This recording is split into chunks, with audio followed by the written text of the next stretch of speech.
नमस्कार दोस्तों, स्वागत है आपका स्टडी फॉर सिविल सर्विसेज में। वीडियो को पूरा देखिए। कोई भी आपका फीडबैक है, कोई सजेशन है, तुरंत वीडियो में कमेंट करके जरूर बताइए। अच्छा लगे तो वीडियो लाइक जरूर कर लीजिए और ऐसे वीडियो लगातार फ्री में पाने के लिए चैनल को तुरंत सब्सक्राइब कर लीजिए और बेल आइकन को जरूर टैप कर लीजिए ताकि आगे भी सारे वीडियो आपको मिलते रहे। यूट्यूब में फॉलो करते हैं तो प्लीज ये वाला फ्री टेलीग्राम चैनल जरूर ज्वाइन कर लीजिएगा। सारे नोटिफिकेशन, सारे अपडेट यहीं पे आते हैं, ध्यान रखिएगा। स्टडी फॉर सिविल सर्विसेज का कोई भी पेड ग्रुप अगर आपको ज्वाइन करना है तो सिर्फ 8564805606097523860455 यही नंबर है हमारे, सिर्फ जहां पे कॉल या व्हाट्सएप कर सकते हैं। इंस्टाग्राम पे हमारा पेज जरूर फॉलो कर लीजिएगा, स्टडी फॉर सिविल .सर्विसेज है। ट्विटर पे हमको जरूर फॉलो कर लीजिएगा, @study for civils है। सारे क्वेश्चन अटेम्प्ट करिए और स्कोर अपना तुरंत कमेंट करके बताइए। Chandravardhan and I welcome you all to Study for Civil Services, one of the India's leading educational platforms. यहाँ पर आपको हर एक सब्जेक्ट के करंट अफेयर्स हो, चाहे जीएस का कोई भी सब्जेक्ट हो, किसी भी एग्जाम का सबसे बेस्ट मटेरियल मिलता है। ठीक है, तो आज हम लोग वही एक बेस्ट मटेरियल देखने वाले हैं, टॉप 50 एमसीक्यूज। जी हाँ, जनवरी से लेकर जून 2022 तक का कंप्लीट करंट अफेयर्स का ये सीरीज चल रहा है, जिसमें टॉप 50 एमसीक्यूज का ये सेकेंड पार्ट है। यह सेकेंड पार्ट है, इससे पहले भी मैं एक पार्ट दे चुका हूं, तो अगर उसको नहीं देखा है आपने तो जरूर से जरूर देख लीजिए। चलिए देर न करते हुए शुरू करते हैं आज का अपना वीडियो। जय हिंद, वंदे मातरम। तो ये है हमारा पेड ग्रुप का लिंक, यहां से जुड़ सकते हैं आप। विभिन्न नंबर्स दिए हुए हैं, यहां पर कॉल कीजिए और हमारे पेड सर्विसेज का लाभ जरूर उठाइए। चलिए देखते हैं पहला क्वेश्चन, देर न करते हुए। राष्ट्रीय संस्थागत रैंकिंग फ्रेमवर्क यानी कि नेशनल इंस्टीट्यूशनल रैंकिंग फ्रेमवर्क के बारे में आपको गलत कथन चुनना है निम्नलिखित में से।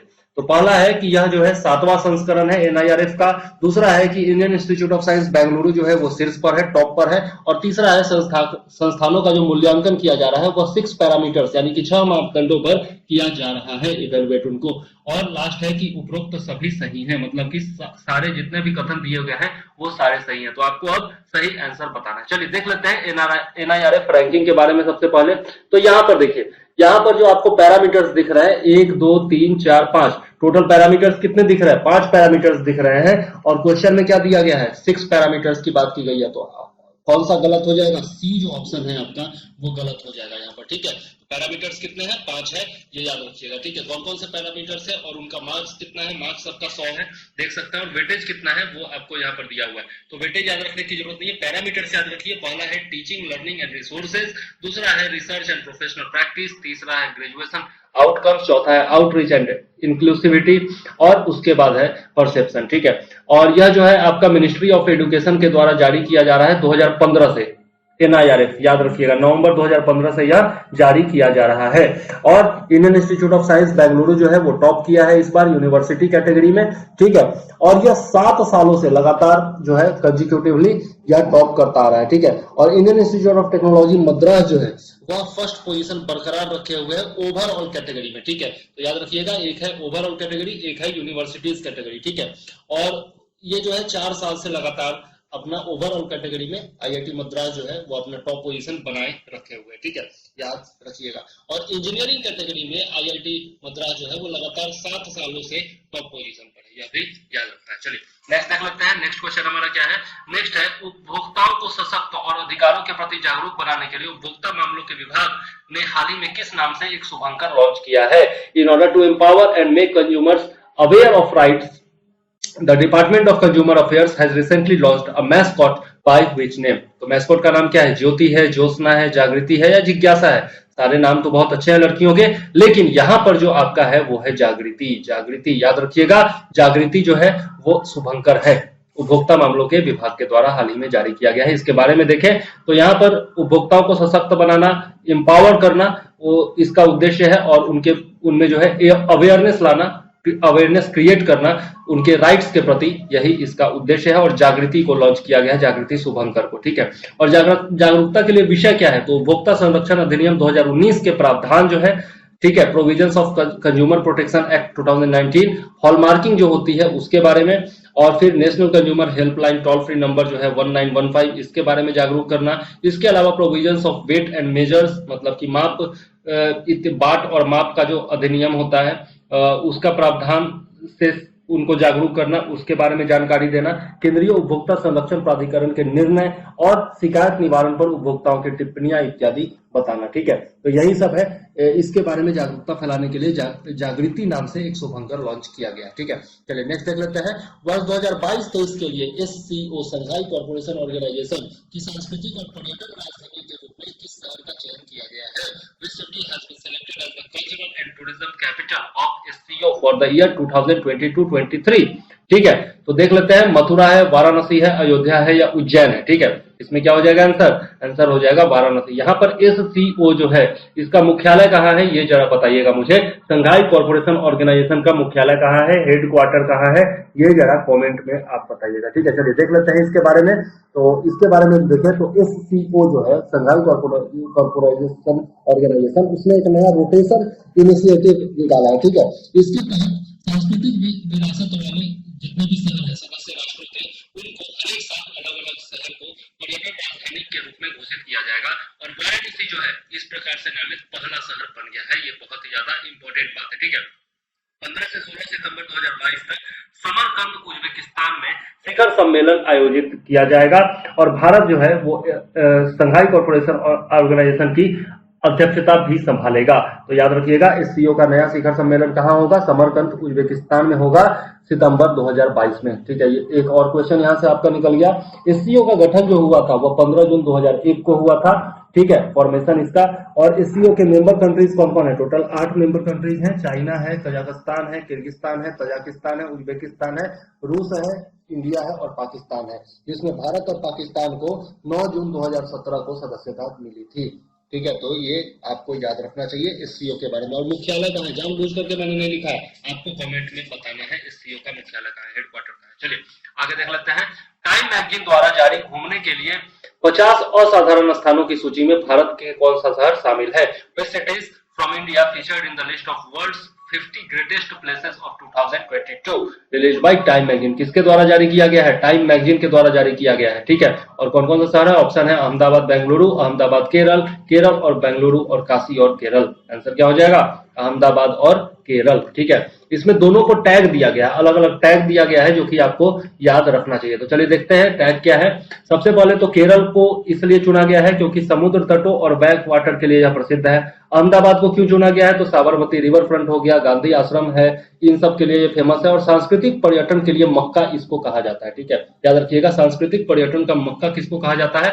अहमदाबाद को कहा जाता है, याद रखना होगा आपको। ठीक है, और अहमदाबाद जो है वो भारत का पहला यूनेस्को विश्व धरोहर शहर भी है, तो यह भी आपके लिए एक इंपॉर्टेंट पॉइंट है। इसके अलावा केरल को टैग दिया गया है इको टूरिज्म हॉटस्पॉट का, और अहमदाबाद को उच्च शिक्षा के शहर यानी कि सिटी ऑफ हायर लर्निंग के रूप में टैग किया गया है। किसके द्वारा? किसके द्वारा? किसके द्वारा? किसके द्वारा? जरा बताइए, क्वेश्चन देख करके बताना चाहिए ना। क्वेश्चन आप भूल गए क्या? टाइम मैगजीन के द्वारा, टाइम मैगजीन के द्वारा। ठीक है, किसके द्वारा जारी किया गया था? टाइम मैगजीन के द्वारा जारी किया गया था। चलिए आगे देख लेते हैं। विश्व आर्थिक फोरम द्वारा हाल ही में जारी जेंडर गैप रिपोर्ट 2022। तो सबसे पहला क्वेश्चन तो यही बन गया कि जेंडर गैप रिपोर्ट 2020 किसने जारी किया है? तो विश्व आर्थिक फोरम ने जारी किया है। ठीक है, वर्ल्ड इकोनॉमिक फोरम ने। और इसके बारे में कौन सा कथन गलत है चुनना है, असत्य कथन को चुनना है। पहला ऑप्शन है आपका रिपोर्ट में भारत का स्थान 146 देशों में कितना है? 138वां है। उसके बाद आइसलैंड इस रिपोर्ट में प्रथम स्थान पर है। शीर्ष 10 में से 6 स्थान एशियाई देशों ने हासिल किए हैं, और डी है कि बी और सी दोनों असत्य है। अब इसमें ये जो है आपका गलत है, एशियाई देशों ने हासिल नहीं किए हैं, यूरोपीय देशों ने हासिल किए हैं। यूरोपियन कंट्रीज ने 10 में से 6 स्थान जो है वो हासिल किए हैं, तो आंसर क्या हो जाएगा? सी हो जाएगा आपका। ठीक है, चलिए इसके बारे में जरा सा देख लेते हैं। ग्लोबल जेंडर गैप इंडेक्स जो है वो 4 प्रमुख आयामों मतलब कि टोटल 4 इसके बेंचमार्क्स है जिन पर यह आधारित है। और कौन कौन से बेंचमार्क है? तो आर्थिक भागीदारी और अवसर, उसके बाद है आपका शैक्षणिक प्राप्ति, उसके बाद है स्वास्थ्य और उत्तरजीविता, और राजनीतिक अधिकारिता। ठीक है, तो ये 4 बेंचमार्क है। Economic participation and opportunity, educational attainment, health and survival और पॉलिटिकल एम्पावरमेंट, ये 4 इसके स्तंभ हैं। ठीक है, उसके बाद देखते हैं तो वर्तमान स्थिति और लिंग समानता के विकास को यह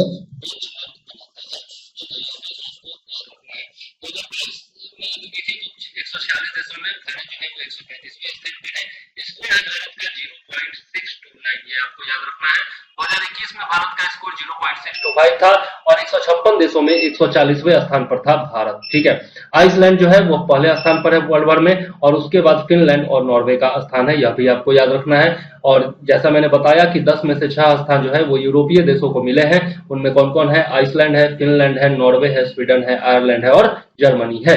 ठीक है, चलिए आगे देख लेते हैं नेक्स्ट क्वेश्चन हमारा क्या है। भारत की पहली ऑटोनोमस नेविगेशन सुविधा तिहान का उद्घाटन केंद्रीय विज्ञान और प्रौद्योगिकी राज्य मंत्री जितेंद्र सिंह ने हाल ही में किस स्थान में किया है। सबसे पहला तो यही हो गया कि विज्ञान और प्रौद्योगिकी राज्य मंत्री कौन है, जितेंद्र सिंह है।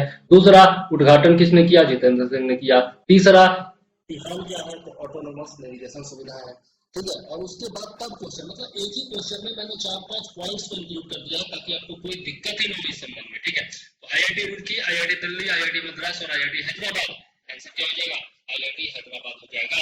यह को कहाँ लॉन्च किया गया है, आईआईटी हैदराबाद में, ठीक है।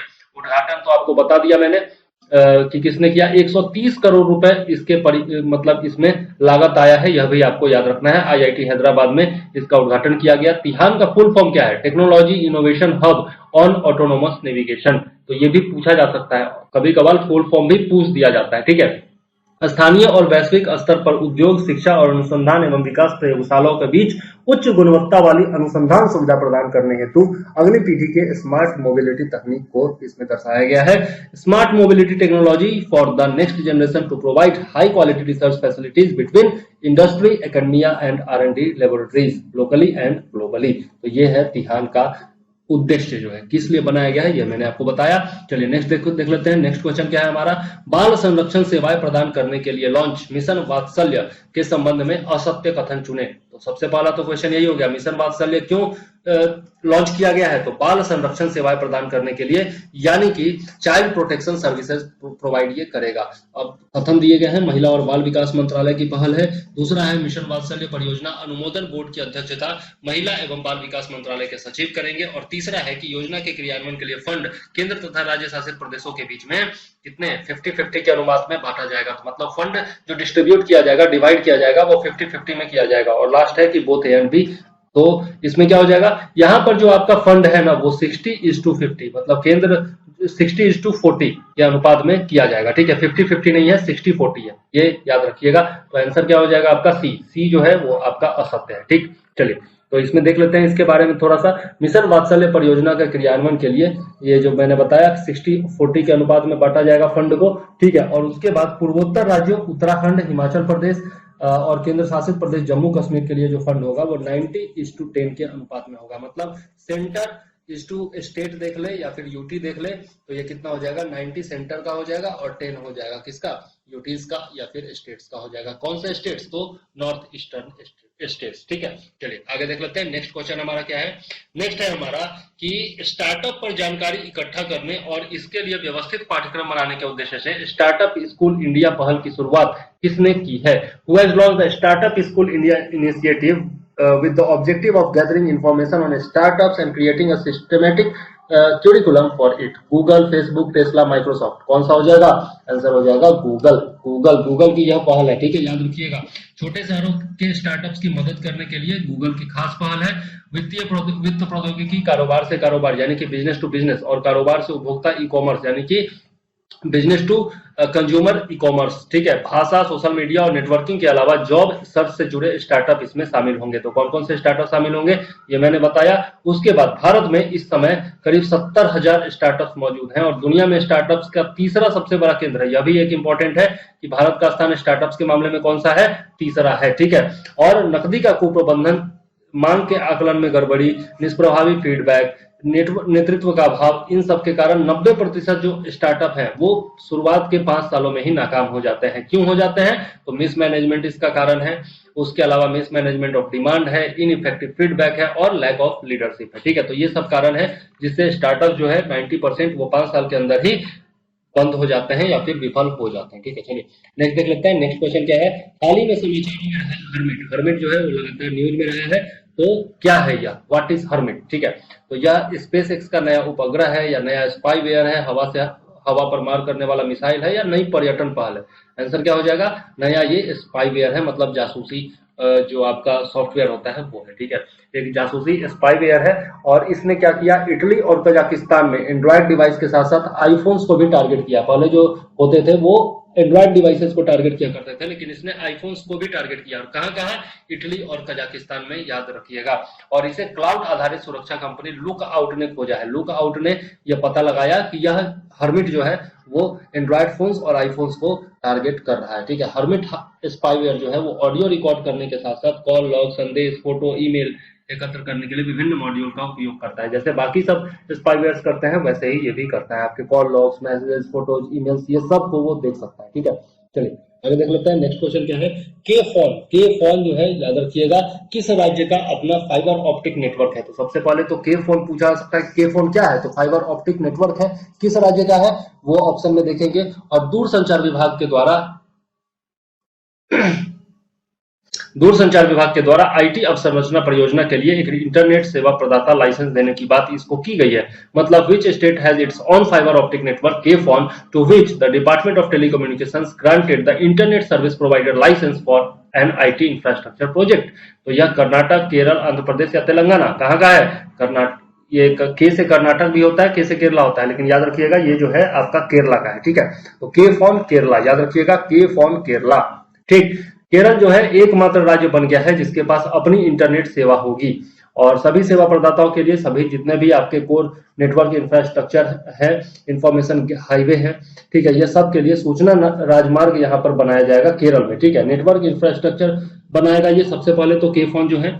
ठीक है, उसके अलावा क्या करेगा? सभी सरकारी कार्यालय, शैक्षणिक संस्थान, अस्पताल इत्यादि सबको इससे जोड़ा जाएगा। और यह क्या होगा? सुरक्षित होगा, भरोसेमंद होगा और स्केलेबल इंटरनेट प्रदान करेगा सभी जितने भी संस्थान हैं उन सभी को। ठीक है, आर्थिक रूप से पिछड़े परिवारों को मुफ्त इंटरनेट सेवा भी उपलब्ध होगी।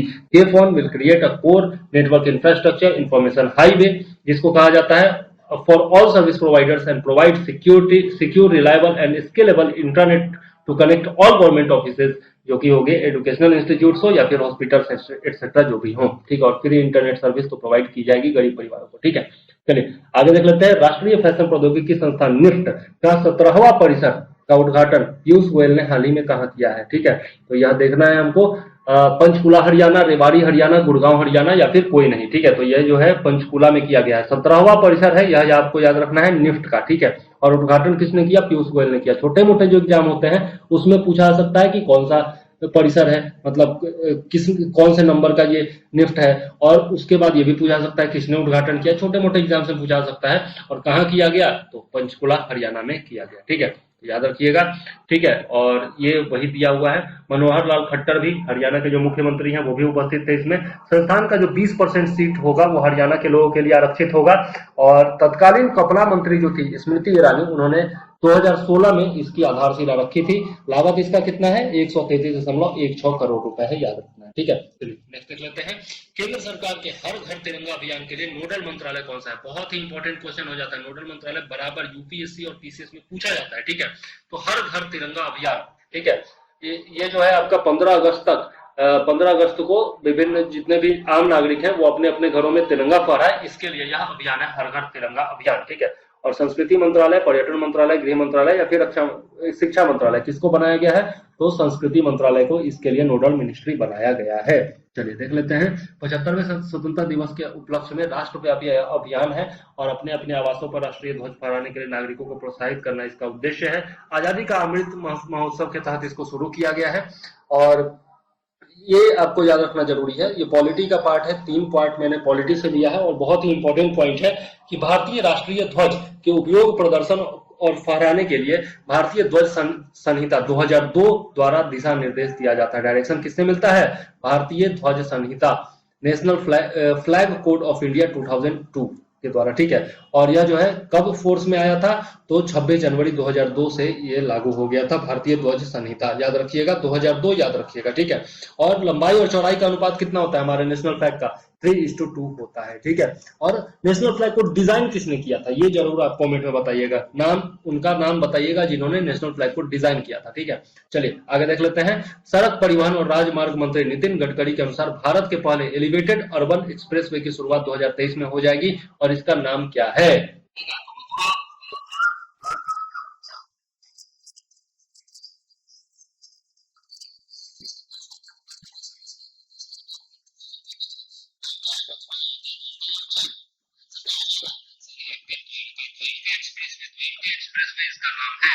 है, चलिए देख लेते हैं इसके बारे में। द्वारका एक्सप्रेसवे जो है वो दिल्ली गुड़गांव एक्सप्रेसवे जो कि स्वर्णी चतुर्भुज के दिल्ली जयपुर अहमदाबाद मुंबई शाखा का हिस्सा है, ठीक है, उससे जाकर के जुड़ेगा। 16 लेन का एक्सेस नियंत्रित राजमार्ग है, ठीक है, एक्सेस कंट्रोल्ड हाईवे है ये।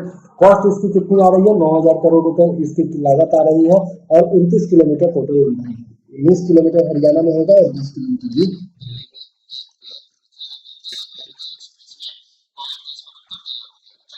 स्वामी रामानुजाचार्य के स्टैचू ऑफ पीस का अनावरण हाल ही में गृह मंत्री अमित शाह के द्वारा किया गया है। तो अनावरण किसके द्वारा किया गया? अमित शाह के द्वारा किया गया। तो स्टैचू ऑफ पीस किसका मूर्ति है? तो यह है आपका स्वामी रामानुजाचार्य का मूर्ति है। तो 2-3 क्वेश्चन तो क्वेश्चन में से ही बन जा रहा है ना। जम्मू, श्रीनगर, लद्दाख या शिमला, आंसर क्या हो जाएगा?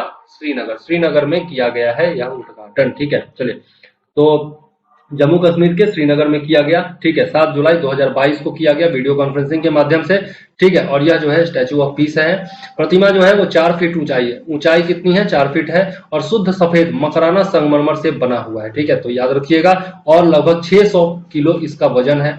और ये रामानुजाचार्य के बारे में देखें तो जन्म इनका कहाँ हुआ था? 1017 में हुआ था, तमिलनाडु के श्री पेरम्बदूर में। तो ये याद रखिएगा। वैदिक दार्शनिक और समाज सुधारक थे ये। और ये इंपॉर्टेंट पॉइंट है कि रामानुजाचार्य जो है वो 11वीं शताब्दी में ब्रह्मसूत्र पर लिखे गए ग्रंथ बोधायन वृत्ति नामक एक महत्वपूर्ण पांडुलिपि प्राप्त करने के लिए कश्मीर गए थे। कश्मीर क्यों गए थे यह मैंने आपको कारण बताया, ठीक है। चलिए आगे देख लेते हैं। नेक्स्ट क्वेश्चन क्या है हमारा? नेक्स्ट है, सर्बिया के नोवाक जोकोविच ने किसको हरा करके अपना 7वां विंबलडन खिताब और 21वां ग्रैंड स्लैम खिताब जीता? अब छोटे छोटे जो एग्जाम्स होंगे जैसे रेलवे एसएससी वगैरह में, उसमें क्या पूछेगा कि नोवाक जोकोविच किस देश से संबंधित है? तो आ जाएगा आपका सर्बिया से संबंधित है।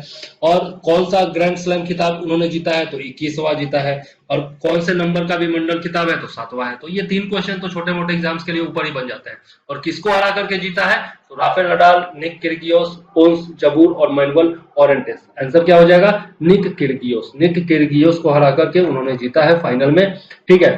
4 सेटों में लगातार उनको हराया है। निक किर्गियोस कहाँ के? ऑस्ट्रेलिया के। एक क्वेश्चन यहां से भी बन गया, ठीक है। और यदि हम लोग देखें महिला एकल का खिताब, ये तो पुरुष एकल का खिताब था, महिला एकल का खिताब जो है वो एलिना रिबाकिना जो कि कजाकिस्तान की है, उन्होंने जीता है। किसको हराकर? ओन्स जबूर को हरा करके, जो कि ट्यूनिसिया की है, ठीक है, याद रखिएगा। ये विंबलडन की बात हो रही है, ये भी इंपॉर्टेंट पॉइंट है। और विंबलडन के बारे में देखें तो यह एक ग्रैंड स्लैम टेनिस टूर्नामेंट है जो कि विंबलडन, लंदन, यूनाइटेड किंगडम में ऑल इंडियन लॉन टेनिस और क्रिकेट क्लब में खेला जाता है। तो विंबलडन के बारे में भी याद रखिएगा, ठीक है। आगे देख लेते हैं। नेक्स्ट क्वेश्चन क्या है? खारची आदिवासी उत्सव कहाँ मनाया जाता है? Where is Kharchi tribal festival celebrated? Tripura, Manipur, Mizoram या असम? आंसर क्या हो जाएगा? त्रिपुरा हो जाएगा। त्रिपुरा में यह मनाया जाता है, ठीक है, बहुत ही ज्यादा इंपॉर्टेंट है। जीके का भी क्वेश्चन है, स्टैटिक जीके का भी क्वेश्चन है और करंट अफेयर्स का भी क्वेश्चन है। तो त्रिपुरा के पूर्वी पहाड़ी इलाके में खैरपुर में खारची उत्सव की शुरुआत हाल ही में हुई है। और खारची उत्सव की उत्पत्ति जो है ओरिजिनेट कहाँ से होता है? हिंदुइज्म से होता है, हिंदू धर्म से होता है। खारची पूजा जो है हर साल जुलाई के महीने में मनाया जाता है। 14 देवी देवताओं की इसमें पूजा की जाती है जो कि 7 दिन तक लगातार चलता रहता है। और देवताओं के नाम यहाँ पर दिए हुए हैं, याद रखने की जरूरत नहीं है, बस मैंने इंफॉर्मेशन के लिए लिख दिया है, देख लीजिएगा, ठीक है। चलिए आगे देख लेते हैं। नेक्स्ट क्वेश्चन क्या है? लंबे समय तक रहने वाले सीधी रेखा वाले डेरेचो तूफान से हाल ही में कौन सा देश प्रभावित हुआ है? Which country was recently affected by the long lasting straight line derecho storm? ठीक है, तो डेरेको स्टॉर्म के बारे में सबसे पहले पता चल गया कि यह सीधी रेखा में चलता है, ठीक है। दूसरा क्या? लंबे समय तक रहता है। और क्या किसका नाम है डेरेचो? तो डेरेचो एक तूफान का नाम है। उसके बाद कनाडा, अमेरिका, अर्जेंटीना या जापान? तो यह संबंधित किससे है? अमेरिका से संबंधित है, ठीक है। अमेरिका इससे प्रभावित होता है हर साल, ठीक है। मध्य और पूर्वी अफ्रीका में, अमेरिका में विभिन्न हिस्सों में तेज बरसात और गरज के साथ डेरेचो तूफान आते हैं। और 2009 में जो सुपर डेरेचो तूफान आया था उसकी गति 170 किलोमीटर प्रति घंटा थी, उसको सुपर डेरेचो तूफान कहा गया। तूफान के दौरान बारिश की बूंदें जो होती हैं वह बारिश की बूंद तो नीले रंग की होगी और यह क्या करती है? नीले रंग को छोड़कर बाकी सभी रंगों के तरंग धैर्य को, वेवलेंथ्स को क्या करती है?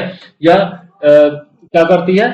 बिखेर देती है, ठीक है, स्प्लिट कर देती है। और इससे क्या होता है? नीला रंग दोपहर या शाम के वक्त आकाश का रंग कैसा रहता है? लाल रहता है या पीला रहता है। तो उस लाल या पीले रंग से मिल करके और किस रंग का बन जाता है? हरा रंग का बन जाता है। और आसमान जो है वो हरे रंग का दिखने लगता है, ठीक है। तो ब्लू और लाल और पीला दोनों को मिला करके क्या कौन सा कलर बन जाता है, हरा कलर का आसमान दिखता है। ठीक है, तो यह इसकी विशेषता है डेरेचो तूफान की। ठीक है, हाल ही में राष्ट्रीय स्मारक प्राधिकरण एनएमए नेशनल मॉन्यूमेंट्स अथॉरिटी ने क्या अनाउंस किया है कि मानगढ़ पहाड़ी किस राज्य में स्थित है, वो मानगढ़ पहाड़ी, जिसको कि राष्ट्रीय स्मारक प्राधिकरण ने स्वतंत्रता सेनानियों के सम्मान में राष्ट्रीय स्मारक नामित करने की घोषणा की है।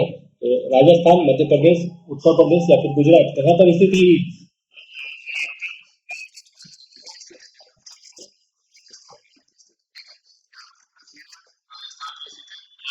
मानगढ़ पहाड़ी को 1500 भी आदिवासी स्वतंत्रता सेनानियों के सम्मान में राष्ट्रीय स्मारक घोषित किया गया है। तो ये भील थे स्वतंत्रता सेनानी। ठीक है, याद रखिएगा, भील राजस्थान में पाए जाते हैं, आदिवासी है। यह पहाड़ी गुजरात राजस्थान सीमा पर स्थित एक आदिवासी विद्रोह स्थल है, जहां 1913 में 1500 से अधिक भील आदिवासी स्वतंत्रता सेनानी शहीद हुए थे। तो याद रखिएगा, यहाँ पर गुजरात और राजस्थान की सीमा पर यह स्थित है। ब्रिटिश सेना के विरुद्ध सभा कर रहे आदिवासियों पर 17 नवंबर 1913 को गोलियां चलाई गई थी और इनका नेतृत्व कौन कर रहे थे? याद रखिएगा, गोविंद गुरु कम्युनिटी के एक लीडर जो है वो इनका नेतृत्व कर रहे थे। 1913 में यह घटना हुई थी, यह भी याद रखिएगा। और भील जो है वो भारत का ही नहीं, दक्षिण एशिया का सबसे बड़ा आदिवासी समुदाय है। तो पूछा जा सकता है, भारत का सबसे बड़ा आदिवासी समुदाय या फिर दक्षिण एशिया का सबसे बड़ा आदिवासी समुदाय कौन है? तो वो भील। ठीक है, राजस्थान, मध्य प्रदेश इत्यादि में पाए जाते हैं। 6 जुलाई 2022 को प्रधानमंत्री नरेंद्र मोदी ने किस भाषा में प्रकाशित अग्रदूत समाचार पत्र के समूह के स्वर्ण जयंती समारोह का शुभारंभ किया? यह क्वेश्चन है। Prime minister Narendra Modi launch the golden jubilee celebrations of the Agradoot newspaper group on July 6, 2022 in which language it is published? Gujarati, Bengali, Assamese, Bhojpuri. तो आंसर क्या हो जाएगा? असमीज भाषा में यह प्रकाशित होता है।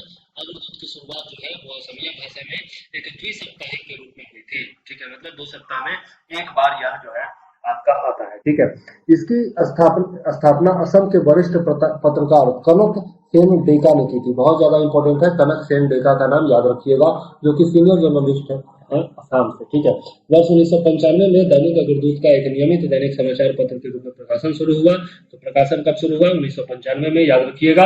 और यह असम की एक विश्वसनीय प्रभावशाली आवाज के तौर पर उभरा है तब से, 1995 से अब तक। एक ये थोड़ा सा इंफॉर्मेशन एक्स्ट्रा मैंने डाल दिया था, स्टार्टअप इकोसिस्टम की सहायता पर राज्यों की रैंकिंग। ठीक है, तो इसके बारे में यदि देखें तो इसका तीसरा संस्करण जो है वो लॉन्च किया गया है और इसका परिणाम किसके द्वारा जारी किया गया? वाणिज्य और उद्योग मंत्रालय के द्वारा जारी किया गया है। और रैंकिंग के प्रयोजन के लिए राज्यों तथा केंद्र शासित प्रदेशों को 5 वर्गों में बांटा गया है। सर्वश्रेष्ठ प्रदर्शन करने वाले, शीर्ष प्रदर्शन करने वाले, लीडर्स, आकांक्षी लीडर्स और उभरते हुए स्टार्टअप। ठीक है, परितंत्र। तो गुजरात और कर्नाटक जो है वो राज्यों के वर्ग में सर्वश्रेष्ठ प्रदर्शन करने वाले माने गए। बहुत ज्यादा इंपॉर्टेंट है, राज्यों के वर्ग में सबसे बड़े राज्यों के वर्ग में गुजरात और कर्नाटक जो है वो शीर्ष प्रदर्शन करने वाले हैं। मेघालय जो है वो केंद्र शासित प्रदेशों तथा पूर्वोत्तर राज्यों दोनों को यदि मिला दिया जाए, पूर्वोत्तर राज्य यानी नॉर्थ ईस्टर्न स्टेट्स और यूटीज दोनों को मिला दिया जाए तो मेघालय जो है वो सर्वश्रेष्ठ है। ठीक है, और केरल, महाराष्ट्र, उड़ीसा और तेलंगाना राज्यों के बीच शीर्ष प्रदर्शन करने वाले रहे हैं। मतलब जो राज्य हैं उनके बीच केरल, महाराष्ट्र, उड़ीसा तथा तेलंगाना जो है वो शीर्ष प्रदर्शन करने वाले। जैसे मैंने यहाँ बताया कि सर्वश्रेष्ठ प्रदर्शन करने वाले, शीर्ष प्रदर्शन करने वाले, इस तरीके से कैटेगरीज में बांटा गया। तो सर्वश्रेष्ठ प्रदर्शन करने वाला तो गुजरात और कर्नाटक था, शीर्ष प्रदर्शन करने वाला जो है वो है केरल, महाराष्ट्र, उड़ीसा और तेलंगाना, ये याद रखना है। जम्मू कश्मीर यूटीज में मतलब यूनियन टेरिटरीज में और पूर्वोत्तर राज्यों के बीच में शीर्ष प्रदर्शन करने वाला कौन रहा? जम्मू कश्मीर रहा। ठीक है, और सर्वश्रेष्ठ प्रदर्शन करने वाला कौन था? नॉर्थ ईस्टर्न और यूटीज में मेघालय था। तो ये थोड़ा सा अंतर है दोनों में, याद रखिएगा, सर्वश्रेष्ठ प्रदर्शन करने वाले और शीर्ष प्रदर्शन करने वाले। असम, पंजाब, तमिलनाडु, उत्तराखंड तथा उत्तर प्रदेश को राज्यों के बीच लीडर्स वर्ग में विजेता घोषित किया गया है। देखिए तीसरा वर्ग आ गया, लीडर्स वर्ग। इसमें कौन कौन है? असम है, पंजाब है, तमिलनाडु है, उत्तराखंड और उत्तर प्रदेश है। अंडमान निकोबार द्वीप समूह, अरुणाचल प्रदेश तथा गोवा को केंद्र शासित प्रदेशों तथा नॉर्थ ईस्टर्न राज्यों के बीच लीडर्स का सम्मान प्राप्त हुआ है। ठीक है, छत्तीसगढ़, दिल्ली, मध्य प्रदेश तथा राजस्थान को राज्यों के बीच आकांक्षी लीडर्स घोषित किया गया है। तो हर एक कैटेगरी में कौन कौन सा राज्य अव्वल रहा है, शीर्ष पर रहा है, वो यहाँ पर बताया गया है, देख लीजिएगा। ठीक है, आकांक्षी लीडर्स की बात करें तो पूर्वोत्तर राज्यों तथा यूटीज में बात करें तो चंडीगढ़, दादर एवं नगर हवेली तथा दमन एवं दीव, हिमाचल प्रदेश, मणिपुर, नागालैंड, पुदुचेरी और त्रिपुरा, जो है वो इसमें आकांक्षी लीडर्स हैं। और यदि उभरते स्टार्टअप पारितंत्र की बात करें तो आंध्र प्रदेश एवं बिहार जो है वो राज्यों की श्रेणी में, और मिजोरम और लद्दाख जो है वो केंद्र शासित प्रदेशों तथा पूर्वोत्तर राज्यों की श्रेणी में उभरते स्टार्टअप पारितंत्र रहे हैं। ठीक है, तो ये याद रखिएगा, इमर्जिंग स्टार्टअप इकोसिस्टम, उभरते पारितंत्र का ये मतलब हुआ। ठीक है, चलिए आगे देख लेते हैं। नेक्स्ट क्वेश्चन हमारा क्या है? नेक्स्ट है, प्रधानमंत्री मोदी ने कहा स्वतंत्रता सेनानी अल्लूरी सीताराम राजू, इस पर एक मूवी भी साउथ में बहुत अच्छी बन चुकी है, उनकी 30 फीट ऊंची कांस्य प्रतिमा का अनावरण किया। किस मेटल से बना है? तो कांस्य से बना है। ठीक है, मतलब ब्रॉन्ज स्टैचू है, मेटल तो नहीं कहेंगे इसको, 2-3 मेटल से मिलकर के बनता है कांस्य। ठीक है, ये आपका कॉपर और टीन से मिलकर के बनता है कांस्य। ठीक है, तमिलनाडु, केरल, कर्नाटक या फिर आंध्र प्रदेश, कहां पर किया है? तो आंध्र प्रदेश में किया है। तेलुगु मूवी है, आप लोग देखिएगा जरूर, अल्लूरी सीताराम राजू, अल्लूरी सीताराम राजू उनका नाम है। ठीक है, और ये जो है आपका नागार्जुन की मूवी है, शायद मैंने देखी हुई है। आंध्र प्रदेश के पूर्वी गोदावरी जिले के भीमावरम में अल्लूरी सीताराम राजू की 30 फीट कांस्य प्रतिमा का अनावरण स्वतंत्रता सेनानी की 125वीं जयंती के साथ साथ रंपा क्रांति के 100 साल पूरा होने पर किया गया। तो रंपा क्रांति का 100 साल कब पूरा हुआ? 2022 में पूरा हुआ, यानी कि 2012 में यह रंपा क्रांति हुई थी, याद रखिएगा। ठीक है, सॉरी 1922 में हुई थी, 1922 में यह रंपा क्रांति हुई होगी, तभी 100 साल अभी पूरा हुआ है। इनका जन्म कब हुआ था? 1897 या 1898 में आंध्र प्रदेश में इनका जन्म हुआ था। ठीक है, ये 97 या 98 थोड़ा कंफ्यूजन है, और सबको कंफ्यूजन है, केवल मुझे नहीं है, सबको कंफ्यूजन है, तो याद रखिएगा। राजू जो है वो 18 साल की उम्र में ही सन्यासी बन गए थे, और उन्होंने क्षेत्र के पहाड़ी और आदिवासी क्षेत्रों का दौरा करना शुरू कर दिया था। उन्होंने अलग अलग पृष्ठभूमि के लोगों को अंग्रेजों के खिलाफ लड़ने के लिए एक साथ लाए, और 1924 में उन्हें पकड़ लिया गया, कैप्चर कर लिया गया और एग्जीक्यूट भी कर दिया गया, मतलब कि मार भी दिया गया, फांसी चढ़ा भी दिया गया। ठीक है, 1924 में, याद रखिएगा। चलिए आगे देख लेते हैं। किस देश की संसद ने अखिल भारतीय आयुर्वेद संस्थान के निदेशक तनुजा नेसारी को आयुर्वेद रत्न पुरस्कार से सम्मानित किया है? तो सबसे पहला क्वेश्चन यही बनता है कि all India institute of Ayurveda की डायरेक्टर कौन है? तो तनुजा नेसारी हैं।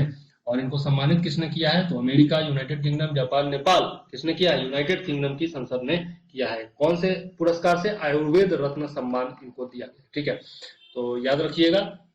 और पारंपरिक विज्ञान पर सर्वदलीय संसदीय समूह, ठीक है, भारतीय पारंपरिक विज्ञान पर सर्वदलीय संसदीय समूह ने यह पुरस्कार इनको दिया है। ठीक है, all party parliamentary group on Indian traditional science, इसको अंग्रेजी में कहा जाएगा।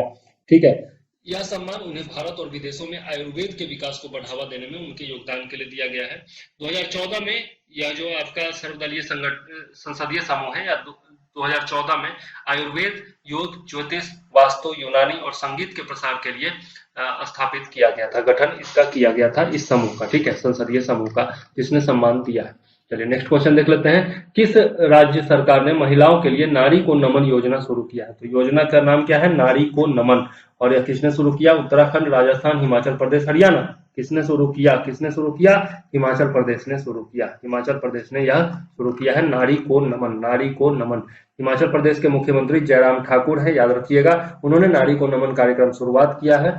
ठीक है, और इसके तहत क्या किया जाएगा? हिमाचल पथ परिवहन निगम जो है उनकी बसों में 50% किराए की में छूट दी जाएगी महिलाओं को। ठीक है, और उसके अलावा क्या किया जाएगा? राइड विद प्राइड टैक्सी जो है उसमें भी महिला चालकों के 25 पद, और विभिन्न जो आपके पद हैं, ये राइड विद प्राइड टैक्सी महिलाओं के लिए है, उसमें अलग अलग पद जो है उसमें महिलाओं को नियुक्त किया जाएगा। ठीक है, तो ये कुछ नारी को नमन करके यह एक कार्यक्रम चलाया गया है हिमाचल प्रदेश सरकार के द्वारा। आगे देख लेते हैं। नशीले पदार्थों के खिलाफ ऑपरेशन नार्कोस किस सुरक्षा बल का अभियान है? तो ऑपरेशन नार्कोस जो है वह किस सिक्योरिटी फोर्स ने लॉन्च किया है? तो सीमा सुरक्षा बल, रेलवे सुरक्षा बल, केंद्रीय रिजर्व पुलिस बल और बी और सी का संयुक्त अभियान। तो यह जो है आपका रेलवे प्रोटेक्शन फोर्स जो है, आरपीएफ जिसको कहते हैं, उसके यह योजना है। ठीक है, नार्कोटिक्स सब्सटेंस जितने भी होते हैं, नार्कोस एक सीरीज भी है, नेटफ्लिक्स पर एक वेब सीरीज भी है नशे के कारोबार से संबंधित। ठीक है, तो narcotics, drug and psychotropic substances, NDPS के खतरे पर विशेष रूप से ध्यान देने के लिए ऑपरेशन नार्कोस की शुरुआत की गई है। ठीक है, रेल के माध्यम से नशीले पदार्थों की तस्करी जो होती है उसके खिलाफ यह 1 महीने का अखिल भारतीय अभियान है, जून 2022 के महीने से प्रारंभ किया गया। अप्रैल 2019 से एनडीपीएस अधिनियम के तहत आरपीएफ को तलाशी, जब्ती और गिरफ्तारी करने का अधिकार दिया गया है। तो याद रखिएगा कब से दिया गया है, अप्रैल 2019 से दिया गया है। 20 सितंबर 1985 को रेलवे सुरक्षा बल को अधिनियम के अनुसार भारत संघ का सशस्त्र बल का दर्जा प्राप्त हुआ था। तो आरपीएफ को जो है आपका आर्म्ड फोर्सेस का दर्जा कब प्राप्त हुआ था, 1985 में प्राप्त हुआ था, याद रखिएगा। ठीक है, चलिए आगे देख लेते हैं। ग्रैंड हैकेथॉन 2022 के विषय में निम्नलिखित में से कौन सा कथन असत्य है? तो पहला है, इसे open network for digital commerce NABARD के सहयोग से होस्ट कर रहा है। दूसरा है कि यह 2 दिवसीय ग्रैंड हैकेथॉन है और इसका उद्घाटन पीयूष गोयल ने किया। तीसरा है कि इसको 2 श्रेणियों में विभाजित किया गया है, एग्री ग्रांड चैलेंज और एग्री इनोवेशन हैकेथॉन। और चौथा है कि ए और सी दोनों। तो यह जो है 2 दिवसीय नहीं है, 2 दिन का नहीं है, 3 डेज का है, 3 दिन तक यह चलेगा, इसलिए आंसर बी जो है इसका हो जाएगा। ठीक है, चलिए देख लेते हैं इसके बारे में। तो वही 3 दिवसीय है, यहाँ पर लिखा हुआ है 3 दिवसीय है, और बाकी पहला जो कथन है वही यहाँ पर दिया हुआ है। मुंबई फोर्ट में बॉम्बे स्टॉक एक्सचेंज में इस कार्यक्रम का आयोजन किया गया था। 2 श्रेणियों में विभाजित किया गया है, यह तो आपको बता दिया, एग्री ग्रांड चैलेंज और एग्री इनोवेशन हैकेथॉन, जो कृषि क्षेत्र में ई कॉमर्स को अपनाने की सहायता के लिए नवाचारों का प्रदर्शन करेगा। which will showcase innovations to add adoption of e-commerce in agriculture sector। ठीक है, और the ONDC NABARD Grand Hackathon will act as a springboard for startups to partner with ONDC and provide innovative solutions to some of most pressing challenges facing the agriculture sector।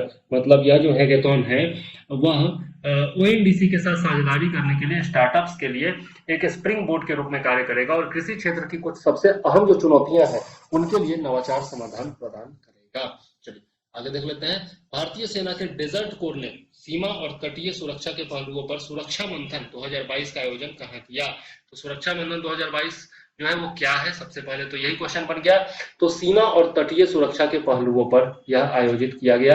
कहाँ? जैसलमेर राजस्थान, जोधपुर राजस्थान, राजकोट राजस्थान गुजरात और गांधीनगर गुजरात। कहाँ पर? तो यह जोधपुर राजस्थान में इसका आयोजन किया गया। ठीक है, जोधपुर राजस्थान में इसका आयोजन किया गया। किसका? सुरक्षा मंथन 2022 का। और चर्चा के दौरान अंतरराष्ट्रीय सीमा, इंटरनेशनल बॉर्डर और तटीय क्षेत्रों में समग्र सुरक्षा बढ़ाने के लिए अंतर संचालनीयता, परिचालन संबंधी सामंजस्य और रसद से जुड़े पहलुओं पर विचार किया गया। During the discussion aspects related to interoperability, operational coherence and logistics were discussed. ठीक है, सुरक्षा बलों के बीच उच्च स्तर की अंतःक्रियाशीलता और संयुक्तता प्राप्त करने के लिए एक संयुक्त प्रशिक्षण कैलेंडर भी जारी किया गया। Joint training calendar was also prepared to achieve higher level of interactivity and connectedness among the security forces. याद रखिएगा। चलिए आगे देख लेते हैं। जोधपुर राजस्थान में आयोजन हुआ, ये याद रखिएगा। कौन से राज्यों में जल्द ही पक्षियों की अपनी लाल सूची, रेड लिस्ट ऑफ बर्ड्स होगी? कर्नाटक, तमिलनाडु, तेलंगाना और केरल। आंसर क्या हो जाएगा? केरला हो जाएगा। ठीक है, पहला राज्य होगा जिसका अपना लाल सूची होगा, रेड लिस्ट होगा। इस क्षेत्रीय रेड लिस्ट का मूल्यांकन केरल कृषि विश्वविद्यालय और बर्ड काउंटी इंडिया के नेतृत्व में किया जाएगा, ये याद रखिएगा। केरल पक्षियों के क्षेत्र में विशिष्ट लाल सूची वाला देश का पहला राज्य होगा, यह मैंने आपको पहले ही बता दिया। वैश्विक IUCN रेड लिस्ट के अनुसार केरल में पक्षियों की 64 संकटग्रस्त प्रजातियां हैं। इंडेंजर्ड स्पीसीज केरला में कितनी है? IUCN के हिसाब से 64 है। ठीक है, IUCN की स्थापना कब हुई थी? 1964 में हुई थी। ठीक है, याद रखिएगा। चलिए आगे देख लेते हैं। रिम्पैक 22 अभ्यास के विषय में कौन सा गलत कथन है, यह चुनना है।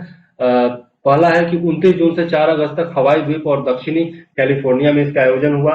दूसरा है कि वर्तमान संस्करण में 30 देश भाग ले रहे हैं। और तीसरा है कि इस बार की जो थीम थी वो है सक्षम अनुकूलन भागीदार, यानी कि कैपेबल एडेप्टिव पार्टनर्स। ठीक है, तो इसमें जो है 30 देश भाग नहीं ले रहे हैं, इसमें टोटल 27 देश ही भाग ले रहे हैं, तो इसलिए आंसर क्या हो जाएगा इसका? बी हो जाएगा। ठीक है, चलिए देख लेते हैं।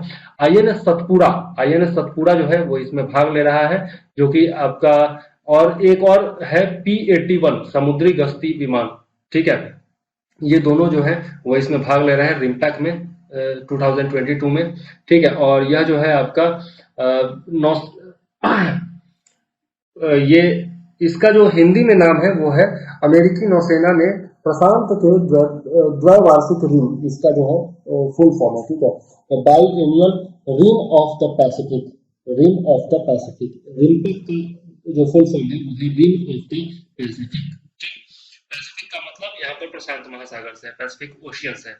बहुआयामी अभ्यास के वर्तमान संस्करण में कितने लोग भाग ले रहे हैं, कितने देश? 27 देश, जो जबकि ऑप्शन में कितना दिया हुआ था? 30 दिया हुआ था।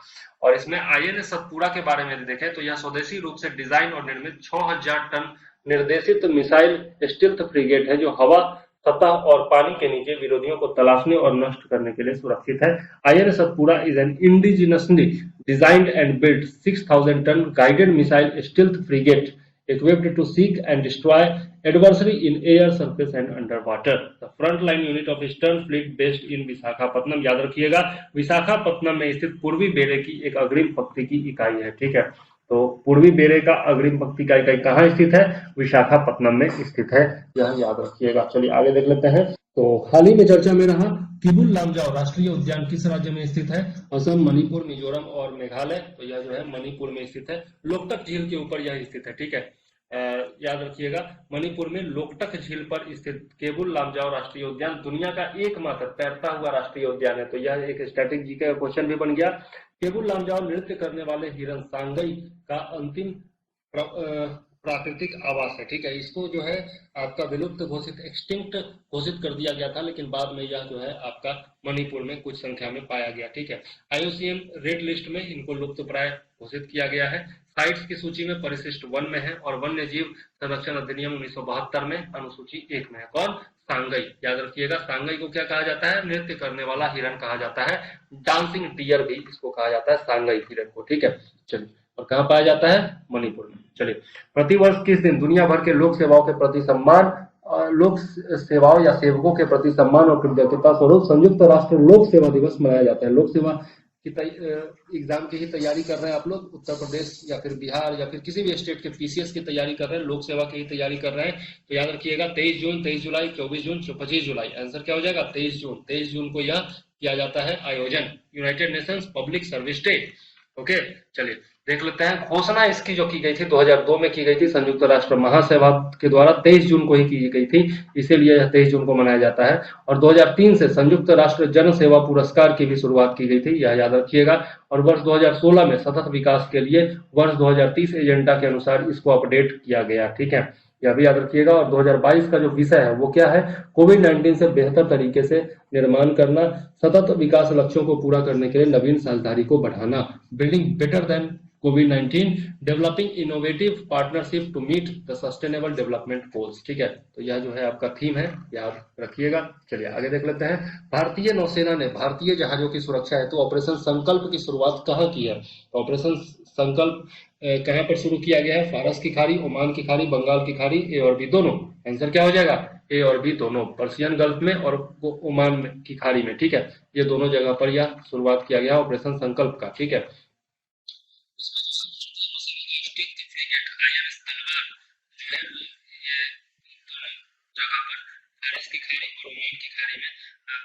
तैयार है, लगातार तीसरे वर्ष भी जो है ऑपरेशन संकल्प के लिए तैनात है।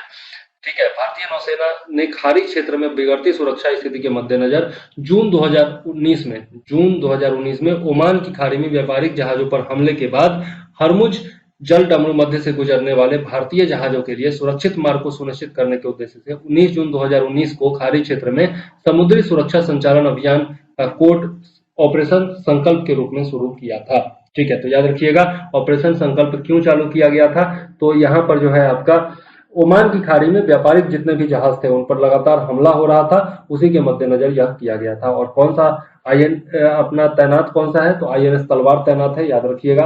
हरमुज जल डमरू मध्य जो है, मतलब कि स्ट्रेट ऑफ हॉर्मुज जो है, वह किसको किसको कनेक्ट करता है? पर्शियन गल्फ और गल्फ ऑफ ओमान, मतलब कि फारस की खाड़ी और ओमान की खाड़ी दोनों को कनेक्ट करता है। ठीक है, साथ में किससे? अरबियन सी से, अरब सागर से कनेक्ट करता है। ठीक, आगे देख लेते हैं। अंतरराष्ट्रीय साहित्य महोत्सव उन्मेष का आयोजन कहाँ किया गया? उन्मेष क्या है? तो अंतरराष्ट्रीय साहित्य महोत्सव है, और कहाँ आयोजन किया गया? देहरादून, शिमला, कश्मीर, मनाली। आंसर क्या हो जाएगा? शिमला। शिमला में इसका आयोजन किया गया, किसका? उन्मेष का, अंतरराष्ट्रीय साहित्य महोत्सव।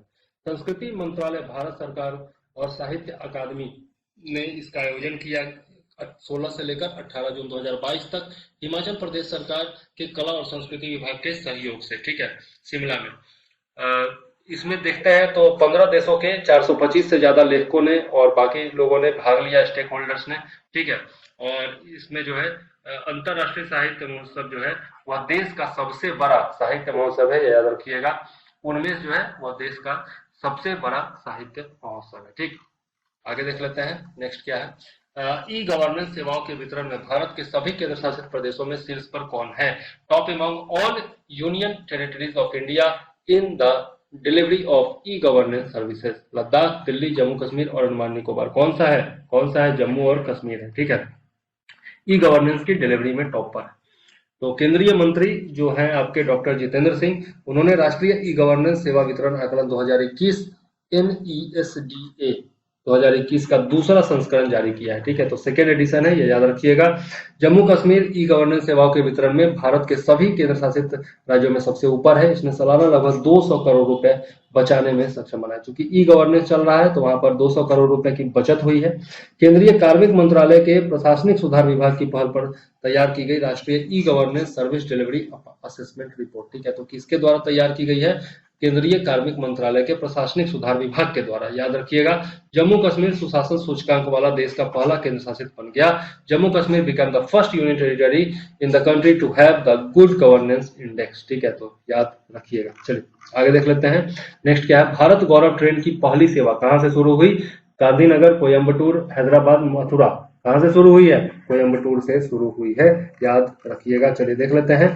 भारत गौरव ट्रेन की पहली सेवा कोयम्बटूर उत्तर से साई नगर शिरडी तक शुरू हुई है, ठीक है।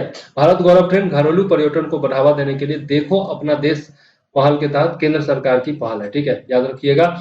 दक्षिण रेलवे भारतीय रेलवे का ऐसा पहला मंडल बन गया है जिसने भारत गौरव योजना के तहत पहला पंजीकृत सेवा प्रदाता प्राप्त किया है, तो यह याद रखिएगा, ठीक। दक्षिण रेलवे। आगे देख लेते हैं।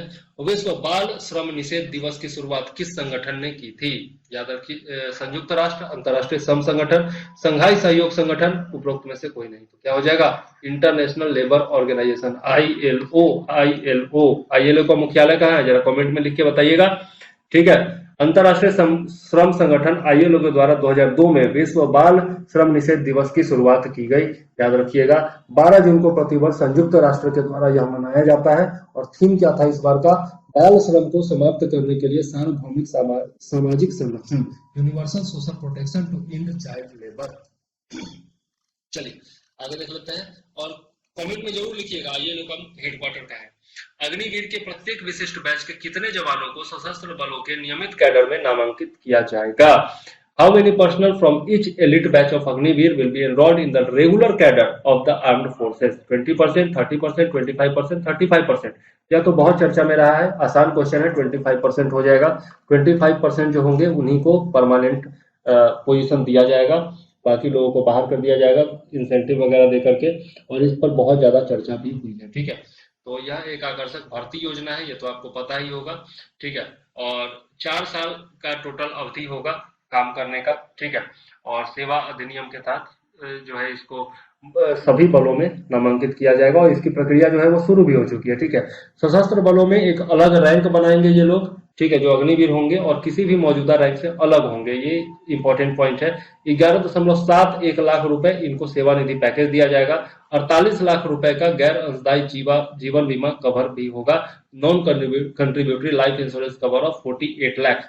और 4 साल के बाद जो है 25% को नियमित किया जाएगा और बाकी लोग जो है वो रिटायर हो जाएंगे, बाहर हो जाएंगे। रिटायरमेंट के बाद पेंशन भी नहीं दिया जाएगा और इसी कारण से बहुत ज्यादा बवाल है। भारत इंडोनेशिया समन्वित गश्त इंड इंडो कॉर्पेट का 38वां संस्करण 2022 में कहां आयोजित हुआ? सबसे पहले तो 38वां संस्करण है, यह याद रखिए। भारत इंडोनेशिया के बीच में आयोजित किया जाता है, यह याद रखिए। Indo Corp. और कहाँ आयोजित हुआ? अंडमान सागर, अरब सागर, मलक्का जलडमरू मध्य, A और C दोनों। तो ये जो है अंडमान सागर और मलक्का जलडमरू स्टेट ऑफ मलक्का दोनों में आयोजित हुआ, इसलिए आंसर D हो जाएगा, ठीक है। इसके बारे में थोड़ा सा देख लेते हैं। ये तो मैंने आपको बता दिया। 13 से 24 जून तक इसका आयोजन किया जाएगा अंडमान सागर और मलक्का स्ट्रेट ऑफ मलक्का के बीच में, ठीक है। और 13 से 15 जून तक पोर्ट ब्लेयर में इंडोनेशियाई नौसेना की इकाइयों के द्वारा ANC की यात्रा की जाएगी, ठीक है। और उसके बाद जो होगा अंडमान सागर में एक समुद्री चरण होगा 23 से 24 जून 2022 तक। इंडोनेशिया में भारतीय नौसेना इकाइयों की एक्टिविटी होगी। ठीक है, तो ये याद रखिएगा, तवांग इंडोनेशिया में भी यह इसका आयोजन किया जाएगा। ठीक, दोनों नौसेना 2002 से अपने अंतरराष्ट्रीय समुद्री सीमा रेखा के साथ कॉर्पेट का संचालन कर रही हैं। तो 2002 से यह जो है आपका इंडो कॉर्पेट चल रहा है भारत और इंडोनेशिया के बीच में, याद रखिएगा। चलिए, इंड से हो गया इंडिया और इंडो से हो गया इंडोनेशिया, याद रखना आसान भी है। खेलो इंडिया यूथ गेम्स का चौथा संस्करण, सबसे पहले तो याद रखिएगा चौथा संस्करण आयोजित हुआ है और इसमें 52 स्वर्ण, 29 रजत और 46 कांस्य सहित 137 पदकों के साथ किसने इसको जीता है? तो हरियाणा ने इसको, सॉरी आंसर पहले ही बता दिया, महाराष्ट्र, पंजाब, राजस्थान और हरियाणा। आंसर क्या हो जाएगा? हरियाणा हो जाएगा। तो हरियाणा ने इसको जीता है। कुल पदक कितना? 137, और यह जो है एक रिकॉर्ड है। हरियाणा ने इस बार एक रिकॉर्ड बनाया है। होस्ट भी जो था इसका वो भी हरियाणा ही था, ये याद रखिएगा। ठीक है, कितना मिला है उसको? 52 गोल्ड, 39 सिल्वर और 46 ब्रॉन्ज। ठीक, यह एक रिकॉर्ड है। महाराष्ट्र ने पिछली बार जीता था, इस बार हरियाणा जीता। खेलो इंडिया यूथ गेम्स 2021 का चौथा संस्करण, मेजबान हरियाणा ने मेजबान यानी कि होस्ट है। ठीक है, महाराष्ट्र जो है वो दूसरे स्थान पर तथा कर्नाटक जो है वो तीसरे स्थान पर रहा है। ये तो आपको पहले ही बता चुका हूं। केंद्रीय गृह एवं सहकारिता मंत्री श्री अमित शाह ने हरियाणा के पंचकुला में खेलो इंडिया यूथ गेम्स 2021 का शुभारंभ किया था। ठीक है, तो उद्घाटन किसने किया था? अमित शाह जी ने किया था और हरियाणा के पंचकुला में इसका आयोजन हुआ था। ठीक, याद रखिएगा। चलिए आगे देख लेते हैं। राज्य खाद्य सुरक्षा सूचकांक के बारे में गलत कथन आपको चुनना है। पहला है कि केंद्रीय स्वास्थ्य मंत्री डॉक्टर मनसुख मंडाविया ने विश्व खाद्य सुरक्षा दिवस के अवसर पर दूसरा खाद्य सुरक्षा सूचकांक जारी किया। उसके बाद है 5 मानकों के आधार पर इसको तैयार किया गया। और सी है कि बड़े राज्यों में गुजरात शीर्ष रैंकिंग वाला राज्य रहा। तो ये गलत है, गुजरात जो है वो शीर्ष रैंकिंग वाला राज्य नहीं था। तो यही आंसर आपका हो जाएगा सी। ठीक है, गुजरात जो है वो शीर्ष रैंकिंग वाला राज्य नहीं है। शीर्ष रैंकिंग वाला राज्य जो है वो है आपका तमिलनाडु। और एसएफएसआई की शुरुआत कब हुई? 2018-19 में, ये भी आपको याद रखना चाहिए। ठीक है, in order to motivate the states और union territories to ensure safe food for citizens, the Union Minister of Health and Family Welfare, Dr. Mansukh Mandaviya, released the 4th State Food Security Index (SFSI). और इसको prepare किसने किया? Food safety and standard authority of India ने किया है। ठीक है, ये याद रखिएगा। और इसमें जो है मेजर किया जाता है स्टेट्स का परफॉर्मेंस 5 पैरामीटर्स पर, 5 पैरामीटर्स पर इसको मापा जाता है। ठीक है, जो प्रदर्शन है उसको। छोटे राज्यों में जो है गोवा प्रथम स्थान पर रहा है और उसके बाद मणिपुर और सिक्किम का स्थान रहा है। केंद्र शासित प्रदेशों में जम्मू कश्मीर, दिल्ली और चंडीगढ़ ने पहला, दूसरा और तीसरा स्थान क्रमशः प्राप्त किया है। तो पहला स्थान किसको? जम्मू कश्मीर को, याद रखिएगा। विश्व खाद्य सुरक्षा दिवस कब मनाया जाता है? 7 जून को मनाया जाता है। ठीक, चलिए आगे देख लेते हैं। राष्ट्रीय सीमा शुल्क और जीएसटी संग्रहालय धरोहर, नाम क्या है? धरोहर। तो यह क्या है? पहले तो क्वेश्चन यही बन जाता है कि धरोहर क्या है। तो राष्ट्रीय सीमा शुल्क और जीएसटी संग्रहालय है, national customs and GST museum है। नाम क्या है इसका? नाम क्या है? धरोहर। और यह जो है हाल ही में राष्ट्र को समर्पित किया गया। कहाँ स्थित है? हिमाचल प्रदेश, गोवा, महाराष्ट्र, सिक्किम। यह जो है आपका गोवा में स्थित है, याद रखिएगा। ठीक है, तो यह जो है कहाँ पर स्थित है? गोवा में स्थित है, यह निश्चित तौर पर याद रखना है। अमृत महोत्सव सप्ताह में इसको जो है लॉन्च किया गया है। ठीक, 2 मंजिला ब्लू बिल्डिंग, जिसे पहले गोवा में पुर्तगाली शासन की अवधि के दौरान अल्फांडेगा के नाम से जाना जाता था, 400 से अधिक वर्षों से पणजी में मंडोवी नदी के तट पर स्थित है। और वहीं पर जो है इसका ये उसी वो जो बिल्डिंग थी ब्लू बिल्डिंग, उसी में यह संग्रहालय बनाया गया। ठीक है, और धरोहर जो है वो देश में अपनी तरह का एक अलग संग्रहालय है, जो न केवल भारतीय सीमा शुल्क के द्वारा जब्त की गई कलाकृतियों को प्रदर्शित करता है, बल्कि देश की आर्थिक सीमाओं, इसकी विरासत, वनस्पतियों एवं जीवों और समाज की रक्षा करते हुए सीमा शुल्क विभाग के द्वारा किए गए कार्यों के विभिन्न पहलुओं को भी दर्शाता है। हेरिटेज नहीं, यहाँ पर अंग्रेजी में अनुवाद करने में गलती कर दिया, इसको धरोहर ही होना चाहिए। ठीक है, या फिर कह सकते हैं हेरिटेज भी कह सकते हैं। धरोहर is one of its kind museum in the country which not only displays the artefacts confiscated by the Indian customs, but also the work done by the custom department while protecting the country's economic borders, its heritage, flora and fauna and society. ठीक है, चलिए आगे देख लेते हैं। ICAR national research centre on इक्विन्स ने हाल ही में जानवरों के लिए भारत का पहला कोविड वैक्सीन एनोवैक्स विकसित किया है। और यह सेंटर कहाँ है? कौन से सेंटर में यह विकसित किया है? हैदराबाद, पुणे, हरियाणा, भोपाल। तो यह जो है हरियाणा का सेंटर है, ICAR national research centre on equines, नाम क्या है यह याद रखिएगा, ठीक है। किसने विकसित किया है, तो national research centre on equines, ICAR ने, ठीक। और कहाँ का सेंटर, हरियाणा का, याद रखना है आपको। यह जो है जानवरों के लिए भारत का पहला स्वदेशी कोरोना वैक्सीन है, ठीक है। नरेंद्र सिंह तोमर जो है कृषि मंत्री, इन्होंने इसको लॉन्च किया है, याद रखिएगा। स्वास्थ्य मंत्री ने लॉन्च नहीं किया, कृषि मंत्री ने लॉन्च किया है, याद रखना होगा आपको, ठीक है। निर्माण किसने किया, हरियाणा स्थित ICAR national research centre on equines ने किया है। इनोकोवैक्स के बारे में बात करें तो जानवरों के लिए एक निष्क्रिय SARS-CoV-2 डेल्टा वैक्सीन है, ठीक है। और यह जो है डेल्टा और ओमिक्रॉन दोनों वेरिएंट से बचाता है। भारतीय कृषि अनुसंधान परिषद ने ऐसा कहा है। यह जो है कुत्तों, शेरों, तेंदुओं, चूहों और खरगोशों के लिए सुरक्षित है। और कुत्ते में SARS-CoV-2 के खिलाफ एंटीबॉडी का पता लगाने के लिए CAN-CoV-2 एलिसा किट भी लॉन्च किया गया है, ठीक है, याद रखिएगा। नाम क्या है, CAN-CoV-2 एलिसा किट। चलो आगे देख लेते हैं। पर्यावरण प्रदर्शन सूचकांक 2022 के बारे में कौन सा कथन गलत है यह बताना है। इन्वायरमेंट परफॉर्मेंस इंडेक्स 2022 के बारे में कौन सा कथन इनकरेक्ट है। तो ये centre for environmental law and policy और कोलंबिया यूनिवर्सिटी के centre for international earth science information network के द्वारा इसको पब्लिश किया गया है, प्रकाशित किया गया है। डेनमार्क जो है वो सबसे ऊपर है और उसके बाद ब्रिटेन और फिनलैंड का स्थान आता है। और भारत ने इस रिपोर्ट को खारिज कर दिया है, बिल्कुल सही बात है, भारत ने रिपोर्ट को खारिज कर दिया है क्योंकि सारा कथन जो है इसमें गलत तथ्य वगैरह दिए हुए थे, तो भारत ने ऑफिशियली इसको खारिज कर दिया है। तो आंसर क्या हो जाएगा, A एंड B हो जाएगा, क्योंकि A भी सही है, B भी सही है और C भी सही है। तो गलत कौन सा हो जाएगा, D हो जाएगा, क्योंकि इसमें दिया गया है कि A और B दोनों गलत है जबकि दोनों सही है, ठीक। तो ये D जो हुआ आंसर आपका गलत हो जाएगा, ठीक। बता ही दिया, पर्यावरण प्रदर्शन सूचकांक 2022 को खारिज कर दिया है केंद्रीय पर्यावरण मंत्रालय ने।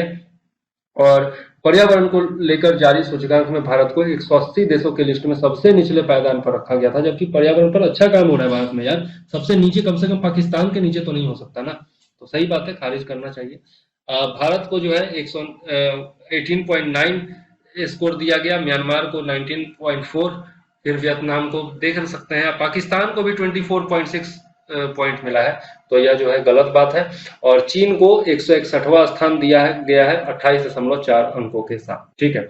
और भारत को 180वां स्थान दिया गया, बहुत गलत बात है। डेनमार्क जो है वो सबसे ऊपर है और उसके बाद ब्रिटेन और फिनलैंड का स्थान मिला है, ठीक। तो मेरे हिसाब से तो यह नहीं पूछा जाना चाहिए क्योंकि भारत ने खारिज किया है। बाकी एग्जाम का क्या भरोसा, कुछ भी पूछा सकता है, तो याद रखिएगा। व्हाट्सएप ने SMB साथी उत्सव पहल के पायलट प्रोजेक्ट की शुरुआत कहां से की है, जयपुर, इंदौर, कोलकाता, अहमदाबाद। तो यह जो है शुरुआत जयपुर से की गई है, याद रखिएगा। SMB साथी उत्सव यह किसका इनिशिएटिव है, व्हाट्सएप का इनिशिएटिव है और जयपुर से इसकी शुरुआत की गई है, ठीक है।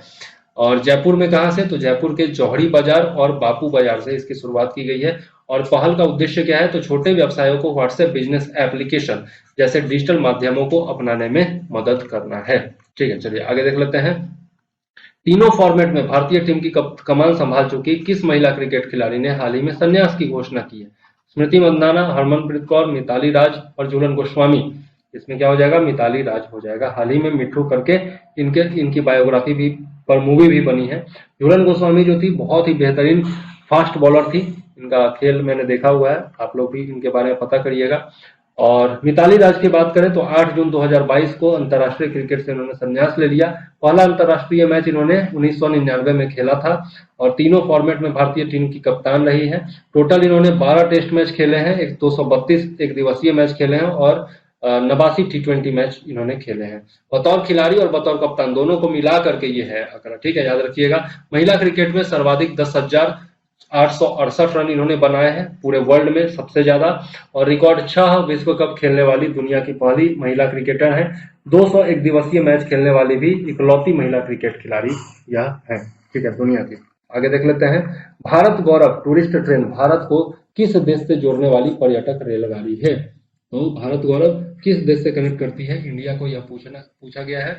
भूटान, पाकिस्तान, नेपाल, श्रीलंका। पाकिस्तान तो संभव ही नहीं है, यह जो है आपका नेपाल से जुड़ेगा, ठीक है, नेपाल से जुड़ेगा। आगे देख लेते हैं।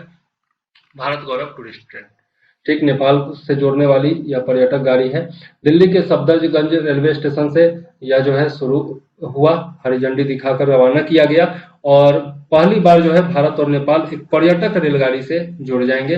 रामायण सर्किट पर यह ट्रेन चलेगी, ठीक है, और पहली यात्रा के दौरान अयोध्या, नंदीग्राम, सीतामढ़ी, वाराणसी, प्रयागराज, चित्रकूट, पंचवटी, नासिक, हम्पी, रामेश्वरम, भद्राचलम और बहुत सारे अन्य जो है आपके लोकप्रिय स्थान जाएगी। साथ में जनकपुर नेपाल में धार्मिक स्थल जो है, जनकपुर जानते ही हैं, माँ सीता वहीं की थी, तो वहां तक यह जाएगा। ठीक है, आईआरसीटीसी भारत गौरव पर्यटक ट्रेनों के रूप में ब्रांडेड और थीम आधारित पर्यटन को बढ़ावा देने के लिए विशेष जो रेलगाड़ी है वो चला रही है। तो इसको संचालन कौन कर रहा है? आईआरसीटीसी कर रहा है, Indian railway catering and tourism corporation. चलिए, आईआरसीटीसी का फुल फॉर्म भी बता दिया मैंने। राष्ट्रीय वायु खेल नीति के अंतर्गत निम्नलिखित में से कौन से एयर स्पोर्ट्स शामिल नहीं है? Which of the following air sports not covered under the national air sports policy? गुब्बारा है, ड्रोन है, पतंग रेसिंग या फिर ग्लाइडिंग और पावर ग्लाइडिंग। इसमें पतंग थोड़ी शामिल होगा, ये तो मतलब कॉमन सेंस की बात है। पतंग रेसिंग इसमें नहीं है, बाकी सब है। बैलून भी है, बैलून मतलब हॉट एयर बैलून की बात हो रही है, ठीक है, वो आपका गुब्बारा वाला बैलून नहीं, ठीक, जो गैस वाला होता है। ये गर्म जो गुब्बारा होता है, हॉट गैस बैलून, उसकी बात हो रही है। ठीक, तो नागरिक उड्डयन मंत्री श्री ज्योतिरादित्य सिंधिया ने राष्ट्रीय वायु खेल नीति 2022 की शुरुआत की है और यह जो है आपका भारत में एक सुरक्षित, सस्ता, सुलभ और सुखद अस्थायी एयर स्पोर्ट्स इकोसिस्टम तैयार हो सके 2030 तक, यह इसका लक्ष्य है। तो 2030 तक यह इकोसिस्टम तैयार करने का लक्ष्य याद रखिएगा। और अलग अलग स्पोर्ट्स इसमें शामिल किए गए हैं, यहाँ पर देख सकते हैं आप, पूरी की पूरी 11 खेलों की लिस्ट है। निश्चित तौर पर आप देख लीजिएगा और याद रखिएगा, याद नहीं भी रखिएगा तो चलेगा, क्वेश्चन जो है ध्यान में रहना चाहिए। ठीक है, चलिए आगे देख लेते हैं। नेक्स्ट क्या है? संयुक्त सैन्य प्रशिक्षण अभ्यास पूर्व संप्रति 10 का आयोजन भारत ने किस देश के साथ किया है?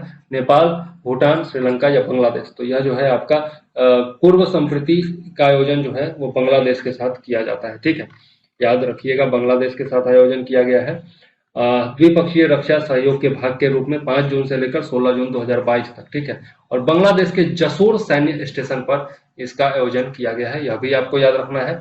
और उद्देश्य क्या है? तो वही इंटरऑपरेबिलिटी को मजबूत करना और एक दूसरे का सामरिक अभ्यास और परिचालन तकनीकों को समझना है। अभ्यास में भारतीय दल का नेतृत्व जो है वो डोगरा रेजिमेंट का बटालियन कर रहा है, यह भी एक इंपॉर्टेंट पॉइंट है। ठीक, चलिए आगे देख लेते हैं। नेक्स्ट क्वेश्चन क्या है? Life style for the environment, life movement की शुरुआत किसने की है? Who started the life style for the environment life movement? America, India, Japan, Russia? तो इसकी शुरुआत नरेंद्र मोदी जी ने की है, इसलिए आंसर क्या हो जाएगा? भारत हो जाएगा। ठीक है, शुरुआत किसने की? नरेंद्र मोदी जी ने की है।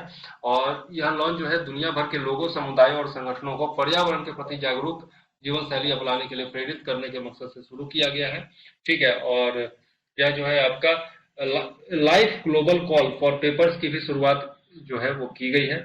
और इसकी घोषणा कब की थी नरेंद्र मोदी जी ने? तो 26वां संयुक्त राष्ट्र जलवायु परिवर्तन सम्मेलन जो हुआ था, COP26 जो हुआ था, उस ग्लासगो में हुआ था और उसी दौरान जो है इसकी पेशकश की गई थी नरेंद्र मोदी जी के द्वारा, यह याद रखिएगा। ठीक है, तो याद रखिएगा 26वां united nations climate change conference कहाँ हुआ था? ग्लासगो में हुआ था। ठीक, चलिए, दुनिया का सबसे तेज सुपर कंप्यूटर फ्रंटियर किस देश से संबंधित है? जापान, चीन, फ्रांस, अमेरिका? तो यह हो जाएगा अमेरिका हो जाएगा आंसर इसका, याद रखिएगा। आगे देख लेते हैं। जर्मनी के द्वारा एक लिस्ट जारी किया गया, टॉप 500 जो सबसे शक्तिशाली सुपर कंप्यूटर्स हैं उनका लिस्ट जारी किया गया जर्मनी के द्वारा, और उसका 59वां एडिशन था, जिसमें कि अमेरिका के फ्रंटियर को बताया गया कि इसने जापान के फुगाकू को पछाड़ कर दुनिया का सबसे तेज कंप्यूटर बनने का दर्जा हासिल कर लिया है। तो इससे पहले कौन था? फुगाकू था, जो कि जापान का था। ठीक है, अब पहले फुगाकू था, अब कौन बन गया है? फ्रंटियर बन गया। फुगाकू जापान का था, फ्रंटियर अमेरिका का है। ठीक है, यह दुनिया का पहला सुपर कंप्यूटर बन गया है जिसने 1.1 एक्साफ्लॉप्स के लिनमार्क बेंचमार्क स्कोर के साथ एक्सा स्केल स्पीड बैरियर को तोड़ दिया। यह डीप कंप्यूटर का नॉलेज जिसको होगा वो समझा सकता है, मैं समझा भी दूंगा तो समझ में नहीं आ शायद, क्योंकि मुझे ही समझ में नहीं आया, तो बस याद रख लीजिएगा। ठीक है, वैसे भी इतना डीप में जाकर के पढ़ने की जरूरत नहीं है, हमको कंप्यूटर में थोड़ी ना इमिटेक करना है और मास्टरी करनी है। 1 एक्सा फ्लॉप जो होता है वो 1000 पेटा फ्लॉप के बराबर होता है, ये इंपॉर्टेंट पॉइंट है, ये याद जरूर रखिएगा, पूछा जा सकता है। चलिए भारतीय नौसेना के पश्चिमी बेड़े के किस सबसे पुराने युद्धपोत को 34 साल की सेवा के बाद सेवा मुक्त कर दिया गया है? डीकमीशन कर दिया गया किसको? वेस्टर्न फ्लीट का यह हिस्सा था। नाम क्या है उसका? गोकुल, गंगा, गोमती और गोदावरी। आंसर क्या हो जाएगा? गोमती हो जाएगा। 34 साल के बाद इसको रिटायर कर दिया गया। ठीक है। भारतीय नौसेना के पश्चिमी बेड़े का सबसे पुराना युद्धपोत था आईएनएस गोमती। ठीक है। अब इसको एक म्यूजियम के रूप में विकसित किया जाएगा। 16 अप्रैल 1988 को इसको शामिल किया गया था। ठीक है, तो याद रखिएगा 16 अप्रैल 1988 को शामिल किया गया था। 28 मई 2022 को मुंबई के मझगांव नेवल डॉकयार्ड से इसको डीकमीशन किया गया है। इसने बहुत सारे नौसैनिक अभ्यास में भाग लिया था, जिसमें ऑपरेशन कैक्टस है, ऑपरेशन पराक्रम है, इंद्रधनुष है और बहुत सारा द्विपक्षीय बहुराष्ट्रीय नौसैनिक अभ्यास शामिल है। ठीक है, चलिए आगे देख लेते हैं। नेक्स्ट क्वेश्चन क्या है? कोयला मंत्रालय और विद्युत मंत्रालय, इस्पात मंत्रालय और खान मंत्रालय के सहयोग से कहा राष्ट्रीय खनिज कांग्रेस का आयोजन किया है? तो चारों मंत्रालय ने मिलकर के किया है, यह याद रखिएगा कौन कौन सा मंत्रालय शामिल है। उसके बाद भुवनेश्वर, भोपाल, जयपुर या जयपुर कहां पर किया गया है? राष्ट्रीय खनिज कांग्रेस का आयोजन भुवनेश्वर में किया गया है, याद रखिएगा। ठीक है, तो 4 मंत्रालय इसमें शामिल है। कौन कौन सा? इलेक्ट्रिसिटी डिपार्टमेंट मतलब विद्युत मंत्रालय हो गया, उसके बाद फिर आपका इस्पात मंत्रालय हो गया, खान मंत्रालय हो गया, और उसके बाद कोयला मंत्रालय हो गया। ठीक, भारत सरकार ने वर्ष 2030 तक 100 मिलियन टन कोयला गैसीकरण का प्राप्त करने का लक्ष्य रखा है। ठीक है, कोल गैसिफिकेशन का जो एम है वो कितना है? 100 मिलियन टन है। कब तक? 2030 तक। निश्चित तौर पर आपको याद रखना है। और कुछ और आंकड़े हैं जो कि इंपॉर्टेंट है। भारत के पास अपने भविष्य की जरूरतों को पूरा करने के लिए लगभग 3896 मिलियन टन बॉक्साइट संसाधनों का विशाल भंडार है। ठीक है, भारत का जो भंडार है वह इसके संसाधनों का केवल 17% है, जो लगभग 656 मिलियन टन है। यह भी आपको याद रखना है। और भारत की हाइड्रोजन की मांग वर्ष 2030 तक बढ़कर 11.7 मिलियन टन प्रति वर्ष होने की संभावना है, जो कि अभी कितनी है? 6.7 मिलियन टन प्रति वर्ष है। ठीक है, तो ये कुछ आंकड़े इंपॉर्टेंट है खनिजों से जुड़े हुए, जो कि मैंने आपको बताए हैं। पीआईबी से लिया गया है, इंपॉर्टेंट फैक्ट है, इसलिए गलत हो नहीं सकता। ठीक है, तो ये जो है हमारा टॉप 50 क्वेश्चन था, पार्ट 2 था। ठीक है, जो आप लोगों ने देखा। यदि आपको पसंद आया हो वीडियो तो जरूर से जरूर लाइक करिएगा, कमेंट करिएगा और शेयर कर दीजिएगा वीडियो को। ठीक है, तो चलिए इस वीडियो में फिलहाल मुझे दीजिए इजाजत। मैं हूं चंद्रवर्धन, फिर मिलूंगा आपसे नेक्स्ट सीरीज में, और 50 और करंट अफेयर्स की चर्चा हम लोग करेंगे। जनवरी से जून तक का हम लोग पढ़ रहे हैं और बहुत ही इंपॉर्टेंट करंट अफेयर्स है, आप लोग देख ही रहे हैं। ठीक है, तो वीडियो को शेयर जरूर कर दीजिएगा और चैनल पर नए हैं तो सब्सक्राइब करिएगा और लाइक और कमेंट निश्चित तौर पर करते रहिएगा। कमेंट जितना ज्यादा आएगा ना, उतना तेजी में, उतना जल्दी मैं वीडियो अगला लेकर के आऊंगा। ठीक है, तो चलिए मुझे दीजिए इजाजत। जय हिंद, वंदे मातरम।